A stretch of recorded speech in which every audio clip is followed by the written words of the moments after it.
Welcome back, everyone, to the Deep Dive. So today we're going to be kind of turning down the volume a little bit and diving into this whole idea of noise sensitivity. It's funny, one of the sources we're looking at today actually starts with this story about a mom who's like constantly feeling bombarded by the sounds of her three kids, and like everything just felt so loud to her all the time. And she kind of had this aha moment where she realized she's noise sensitive. And get this, nearly 1 in 5 adults are too, and can even be linked to some medical conditions. To help us unpack all this, I've got our expert here. We're going to dig into the science behind noise sensitivity, how it impacts us, and even some solutions that you can use in your everyday life. Yeah, I think it's so interesting how something like sound, something we're all surrounded by every day can have such a big impact on our well-being. For sure. Yeah. Okay, so let's just start with the basics. What does it actually mean to be noise sensitive? Like, is that an official medical thing, or is it more like on a spectrum? That's a great question. And it really gets to the heart of like all the nuances of this topic, right? Because for some people, noise sensitivity is actually a symptom of some other condition. Like you might have heard of hyperacusis. That's where like everyday sounds just feel overwhelmingly loud. Right. Or there's misophonia, where certain sounds like chewing or tapping trigger these like really intense negative reactions. So it's like their brain is interpreting those sounds as like a threat almost. Exactly. Yeah, and for those with conditions like sensory processing disorders, ADHD, even autism, noise can be especially overwhelming. But then there's this whole other group of people who don't necessarily have a specific diagnosis, but they're just like more sensitive to noise than the average person. And even for them, constantly being exposed to loud sounds can have real consequences. Consequences. Yeah, that's where I start to get a little nervous. Yeah. So break it down for me. How does sound actually affect our bodies? Like, what's the science behind all of this? Right. Well, we measure the intensity of sound in what are called decibels. You know how we have noise restrictions for things like construction sites? There's a reason for that. Prolonged exposure to sounds above 85 decibels. Think like lawnmowers, power tools for 8 hours or more can actually damage your hearing. And the louder the sound, the less time it takes to cause harm. So like 100 decibels, something like a jackhammer for just 15 minutes can have the same impact. Wow, I had no idea it was that quick. I always thought hearing damage was like a gradual thing, something that happened over time. But what about those less obvious effects you mentioned? The ones that aren't directly related to our ears? Yeah, that's where it gets really interesting because loud noises don't just affect our hearing, they trigger a stress response in our whole body. Think of it like your fight or flight mode kicking in. Your heart rate goes up, your blood pressure spikes, and your body starts pumping out all these inflammatory chemicals. Oh, wow. So it's like our bodies are reacting as if we're in danger. Exactly. And if you imagine that happening over and over again, day after day, it can lead to some serious problems down the road. We're talking chronic inflammation, heart issues, even mental health challenges like anxiety and depression. And for someone who's already noise sensitive, those effects can be amplified because their brain is already perceiving sound as a potential threat. Okay, you've definitely convinced me that we need to be taking noise seriously. But in a world that's like constantly buzzing and beeping, how do we actually manage noise sensitivity? What are some tools or techniques people can use? Well, there are a few things you can try, and the best approach really depends on like your individual needs and the specific environment you're in, So like noise canceling headphones, earplug, that kind of thing. Yeah, exactly. Those are definitely good starting points. So with earplugs, for example, those actually physically block those sound waves from reaching your inner ear, which is where that whole stress response gets triggered. You've got your like basic foam earplugs. Those are great for blocking out general noise. But then there's also these high fidelity earplugs. Those are often used by musicians. They're designed to reduce the volume while still preserving the sound quality. So you can still enjoy music or conversation without all the intensity. Yeah, I've heard of those. It's like you can hear the music clearly, but it's just at a lower volume. Exactly. And then, of course, you have noise-canceling headphones, and those work a little differently. They actually use technology to create these opposing sound waves that basically cancel out the noise around you. It's like magic. Right. And they don't just block out noise, they often let you replace it with something more soothing. Like you can listen to music, nature sounds, white noise, whatever helps you kind of relax. It's like you're in control of your own little sound world. Yeah, precisely. And then beyond those kind of personal tools, there's a lot you can do in your actual environment to minimize noise. Think like soft furnishings, rugs, curtains, things that can absorb sound, or acoustic panels. Those are specifically designed to reduce noise levels. You can even just rearrange your furniture sometimes to create a quieter space. Oh, and I remember reading about this app called Neoesh Sound Level Meter. Yeah. It lets you actually track your noise exposure throughout the day. It's kind of like a fitness tracker, but for sound. Yeah, I love that. That's a great tool for raising awareness. It can really help you identify those like noisy hotspots in your day-to-day life and make more informed choices about how to manage them. So it's not just about like avoiding noise altogether, but being more mindful of our sound environment and making choices that protect our well-being. Absolutely. It's all about finding that balance between minimizing harmful noise exposure and still, being able to engage with the world around us. And that's Yeah. where self-care comes in. Okay, let's talk about that. Right. What are some self-care practices that can help someone who's sensitive to noise? Well, first and foremost, make sure you're getting enough sleep. When you're well rested, you're just better equipped to handle any type of stress, including noise stress. Yeah, no, for me, when I'm sleep deprived, everything just seems louder and more annoying. Right, exactly. And it's not just about how much sleep you get, it's also about the quality of your sleep. Make sure your bedroom is as quiet and dark as possible. You might want to consider blackout curtains or a white noise machine to block out any distracting sounds. Those are good tips. What else? Taking breaks from noisy environments is crucial. Even just a few minutes in a quiet space can really help reset your nervous system and reduce those stress levels. If you work in a loud environment, try to find a quiet spot for your breaks, even if it's just stepping outside for a few minutes. And don't underestimate the power of relaxation techniques, right? Oh, absolutely. Things like deep breathing meditation or even just listening to calming music can be incredibly helpful. They activate your body's relaxation response, which is the opposite of that fight or flight mode we were talking about earlier. So it's like you're consciously calming your nervous system down. Exactly. And the more you practice these techniques, the better you'll get at managing your response to noise. It sounds like a pretty holistic approach, really. Eh, Taking care of your physical and mental health and being proactive about managing your sound environment. Exactly. And it's so important to remember that everyone's experience with noise sensitivity is different. What works for one person might not work for another. It's all about finding what works best for you and advocating for your needs. Speaking of advocating for your needs, I love that story about the mom with the 3 kids who found this like creative solution to manage noise at home. You know, the one who found that website called Bouncy Balls? Oh, yes. That's a great example of how families can work together to create a more peaceful environment. For those who haven't heard of it, Bouncy Balls is this fun website that actually visually represents noise levels. So you have these colorful balls bouncing around on the screen, and the louder the noise, the more they bounce.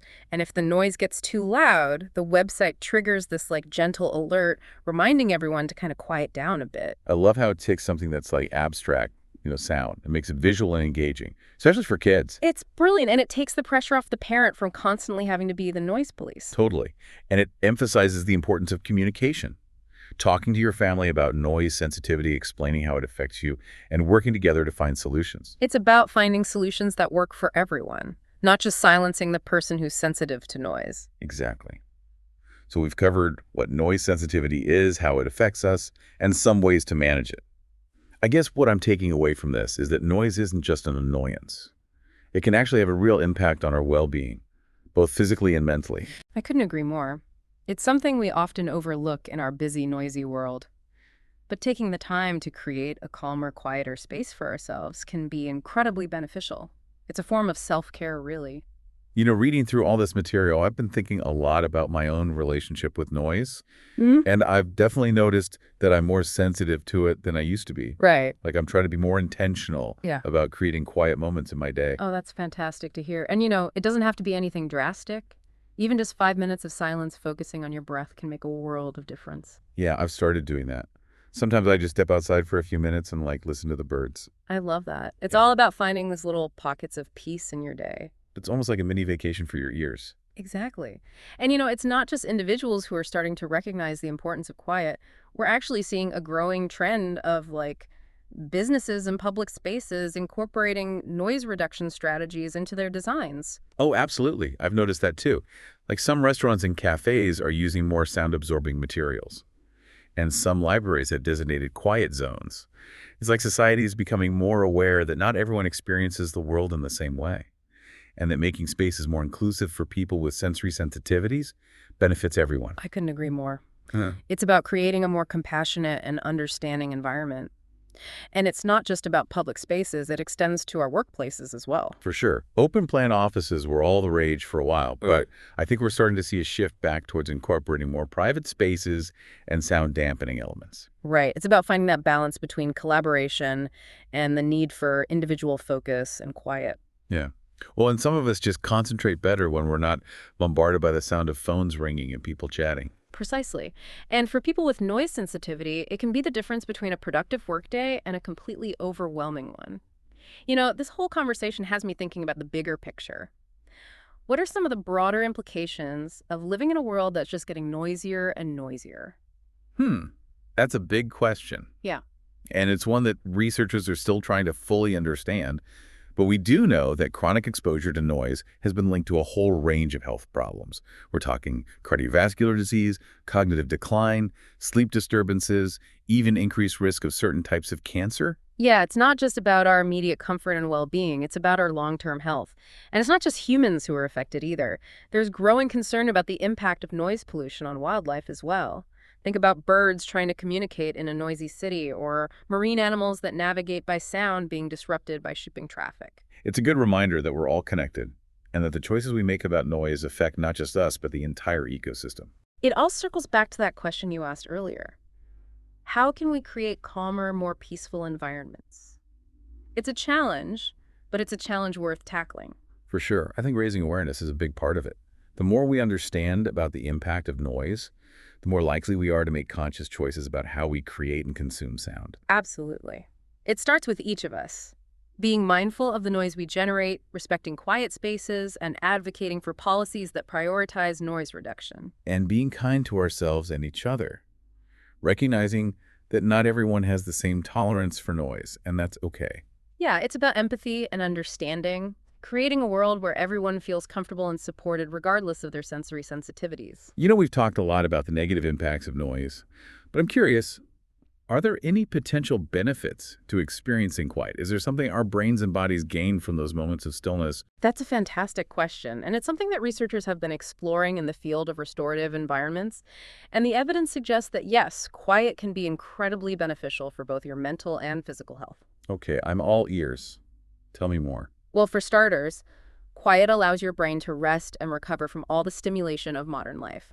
It's like hitting the reset button, and when your brain is rested, you're better able to focus, think clearly, and make decisions. That makes sense. Know when I'm feeling overwhelmed, taking a few minutes of quiet time always helps me feel more grounded. Exactly. And there's evidence that quiet can actually lower your heart rate and blood pressure, reducing stress and promoting relaxation. So it's not just about feeling calmer, it's actually good for your body. Precisely. Uh, And some studies even suggest that spending time in quiet, natural environments can boost your immune system and promote healing. so those walks in the woods aren't just good for the soul, they're good for the body too. Exactly. It's about connecting with nature, unplugging from technology, and allowing your senses to rest and rejuvenate. It sounds like a prescription for well-being. In many ways it is, and it's something you can incorporate into your life regardless of whether you consider yourself noise sensitive or not. So how do we actually find those pockets of quiet in a world that's constantly buzzing? What are some practical tips for cultivating stillness in our daily lives?